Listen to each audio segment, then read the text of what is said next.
পূজা উপলক্ষে আজ দশমী পুজো উপলক্ষে আমাদের যে বাউল প্রোগ্রাম ছিল সেই বাউল প্রোগ্রাম এই বৃষ্টির কারণে বৃষ্টি বিঘ্নিত হয়েছে। আপনারা দেখুন মেলার মধ্যে কি অবস্থা, দোকানদারদের অবস্থা দেখুন।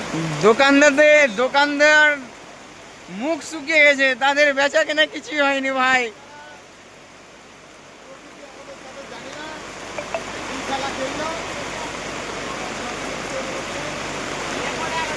দেখুন বন্ধুগণ, দোকানদারেরা পায়ের উপর পা তুলে বসে আছে এই জল কাদায়।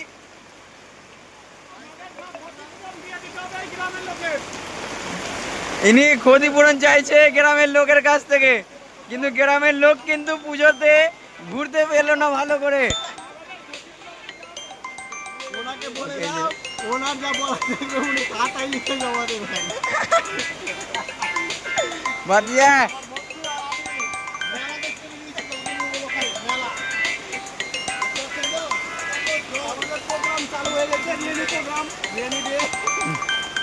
আর এই তো দেখতে পাচ্ছেন কতটা জলে যেতে হচ্ছে আমাদের। বন্ধুগণ, এই আমাদের ব্লগ চলছে, চলো চলো চলো। এখানে রোড কোম্পানির লোক নেমে পড়েছে। তিনি বলছে জলটা কোথা দিয়ে পাস করানো যায়, এতগুলো জল কোথা